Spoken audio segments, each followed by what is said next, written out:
Hello and welcome to E.G. the Virgo. Today we're going to get back into one of our chapters for An Unusual Kind, That 1%, based on actual experiences and theories. Okay? This is volume 1 of this, which also includes entertaining fictional and non-fictional images, animations, videos, and music by artists and photographers unrelated and in no way were created for this particular story. Some names, dates, and times were changed to protect the privacy and identities of the actual characters within the story or the characters within the story. Okay, this is volume 1. One life, 5 generations. Okay, so what we're going to do is we're going to go right ahead and get into our disclaimer here. It was a copyright disclaimer under Section 107 of the Copyright Act of 1976. Allowance is made for fair use for purposes such as criticism, comment, news reporting, teaching, scholarship, and research. Fair use is a use permitted by copyright statute that might otherwise be infringing. Nonprofit educational or personal use tips the balance in favor of fair use. This source circular is from 92, Copyright Law of the United States, 17 U.S.C. Section 107. Okay, so now that we've gotten that out the way, we're going to get right into our next chapter here, which is chapter 11, the Butterscotch Maneuver. Okay, so let's see what this is about.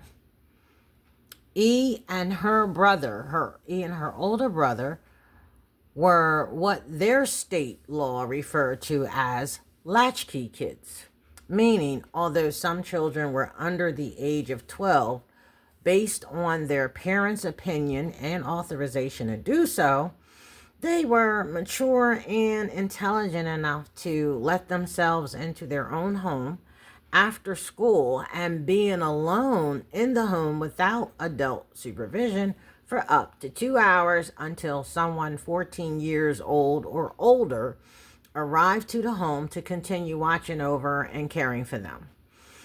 While home alone, latchkey kids were not allowed to answer their door if someone came by, nor look out their windows. Now, some of you who grew up in, I would say anybody born before the 80s, or maybe just like in the early 80s, you are familiar with your parents having to let you in, or making sure that you go home and giving you a key to let yourself in, and don't you open that door for nobody. I think a lot of you are familiar with that. But this is what these kids were during that time.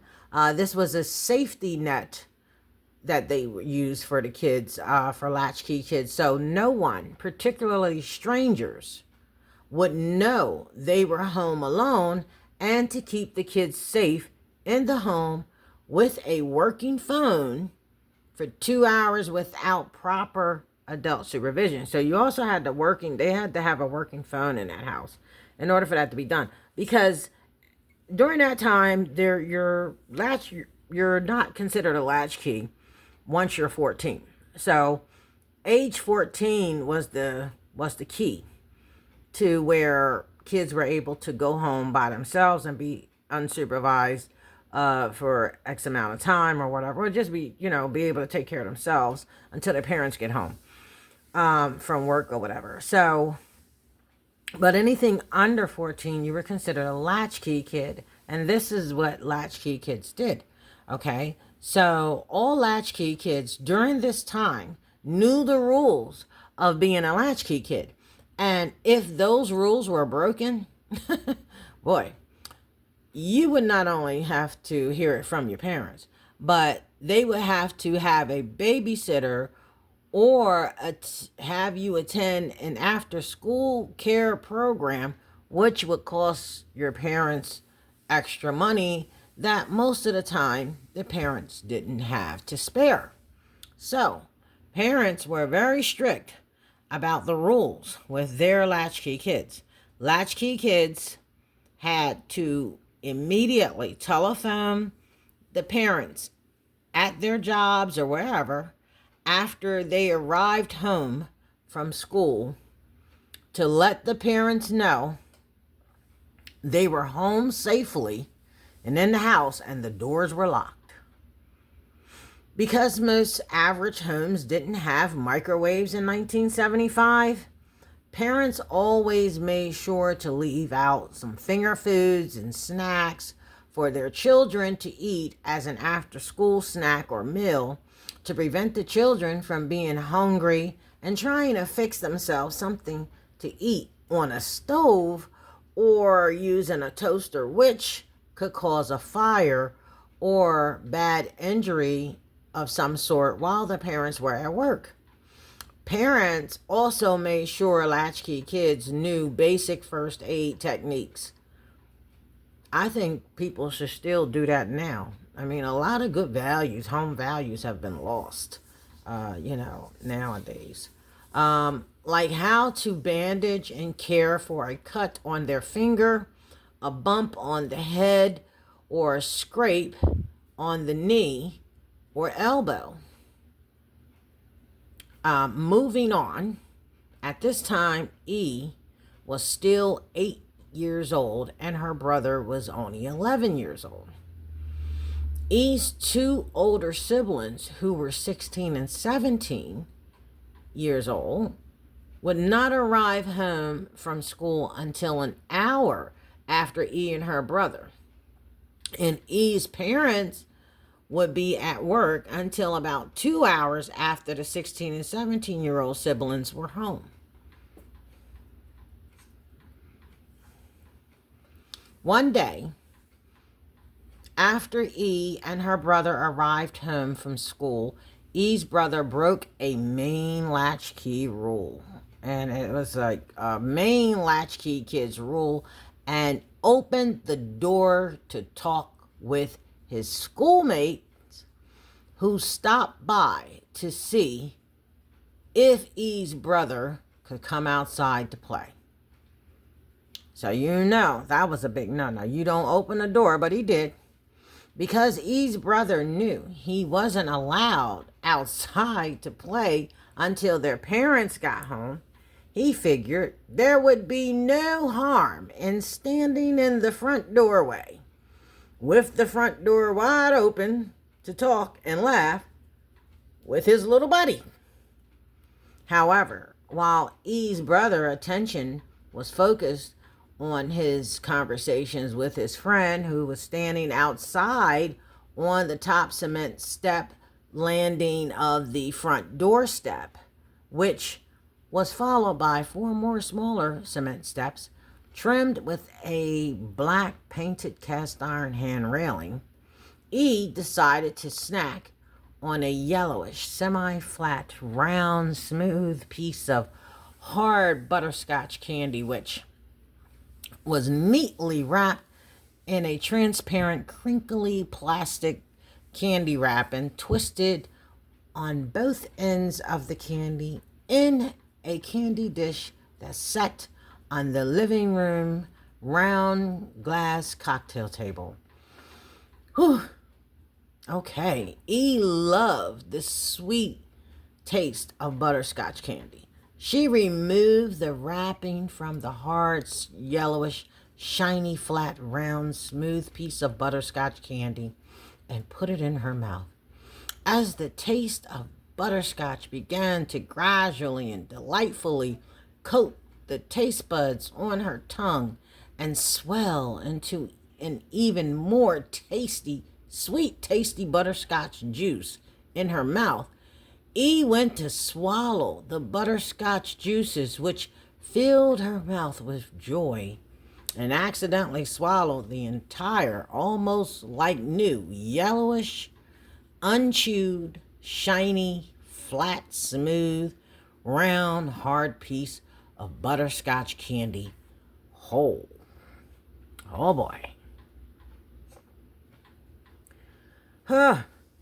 E swallowing the piece of candy whole like that wouldn't have been so bad if it had gone down the wrong pipe.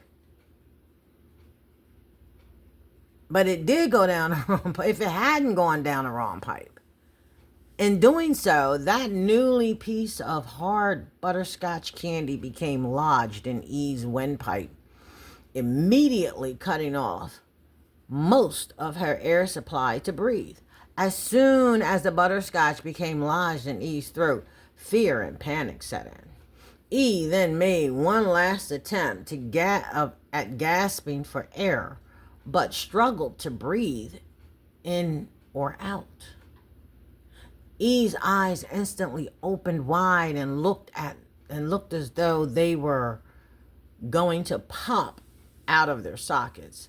E naturally grabbed and pulled at her throat on a human instinct, trying to get enough air to breathe in so she could possibly cough the candy up and out of her windpipe.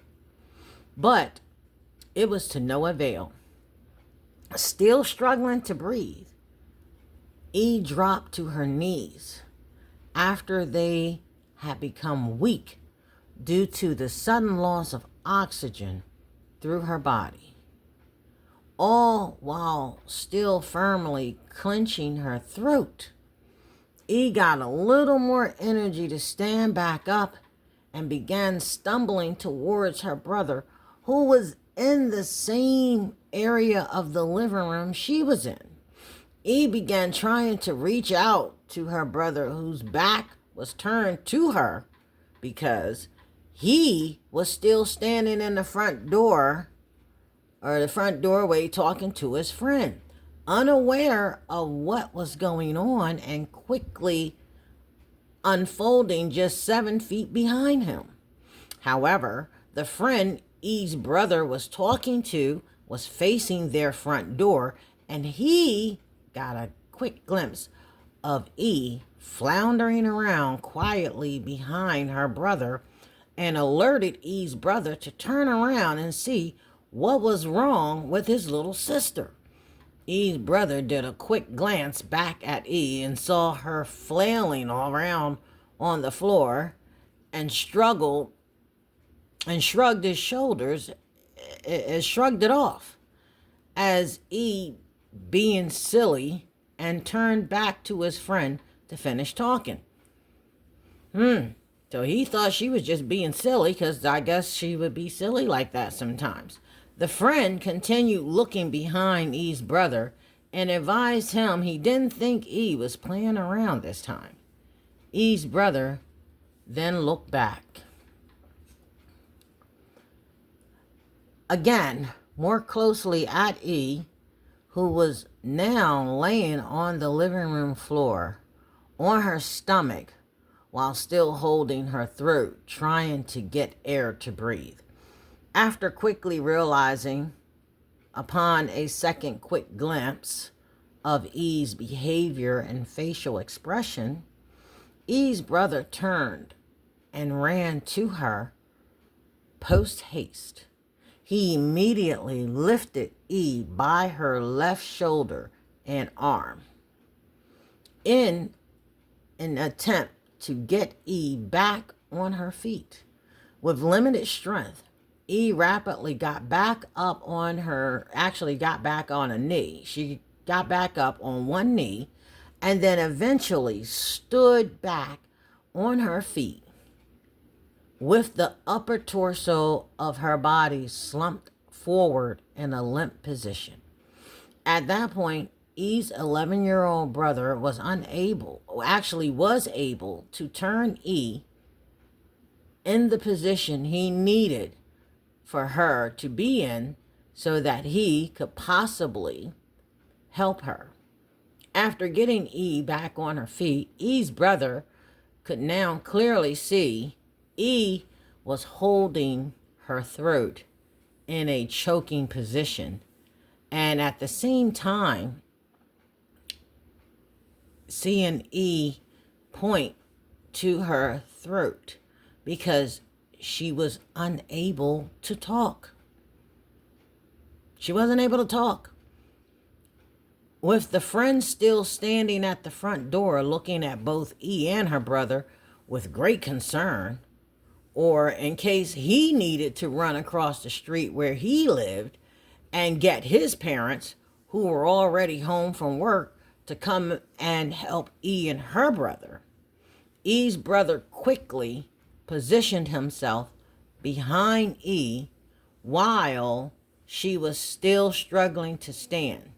E's brother then wrapped both his arms around E's lower stomach until he was able to lock his hands together, which locked E's body in his arms and prevented her from falling back to the floor again. E's brother then swiftly gave 3 good upward thrusts and pulls to E's lower stomach until that sweet, shiny, yellowish, flat, smooth, round, hard, unchewed, whole piece of butterscotch candy flew out of E's mouth or out of her throat and propelled from out of her mouth into the air and onto the living room floor. E let out the biggest sigh of relief to be able to breathe again, and then immediately thanked her brother and his friend.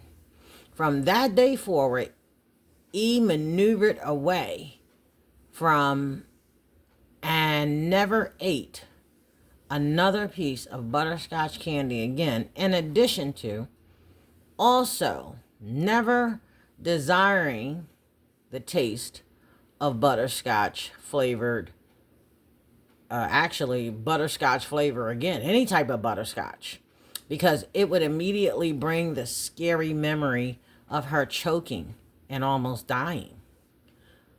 However, even though latchkey kids knew basic first aid, E and her brother never learned or had knowledge of CPR, nor the Heimlich maneuver, which is the tactic E's brother uncannily used on her to dislodge the piece of hard butterscotch candy from her throat. So, how did he know to perform the Heimlich maneuver to save his little sister's life? And how did that life-saving maneuver just pop into his head, especially under the high emotions of fear and stress? How unusual that is. And that is the end of chapter 11, the butterscotch maneuver. But again, which is again, those unusual kind. How did he, where did he get the instinct? Or was that God that put it into his head? How to get her in the position he needed her in? And was it God that actually, had the friend say, hey, look, you better take another look because she doesn't look well, So there is a lot of things. There's a lot of ways this could have gone. But I want to thank you all for joining in and tuning in to another chapter of An Unusual Kind, that 1%. And until we get into chapter 12, which is, and I'm going to give you that one, hold on. It's going to be called The Transistor Radio. And that one's going to be pretty good.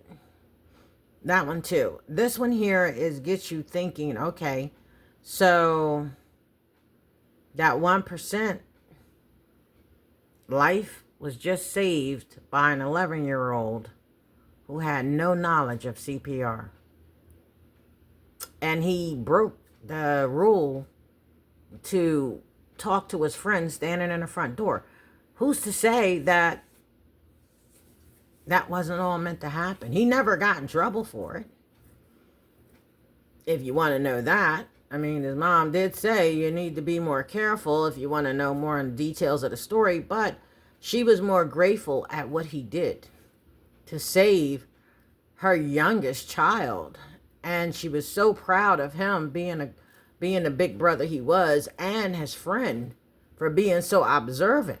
You know, hey, look, you better turn around and take a second look. I don't think she's joking this time. I think your sister's really choking. Looked like she was turning colors. You know, so all of this happened because God wanted it to. You'd be surprised of these things that happens, and whether you want to believe that there's a God or not, there's something in our atmosphere and in our force and in our universe where things like this unfolds and nobody can explain.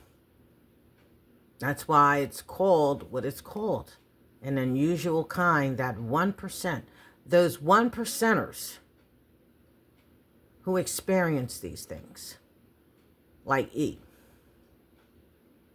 So, you all have a good evening and good day, whatever time it is in your area, wherever you're watching from.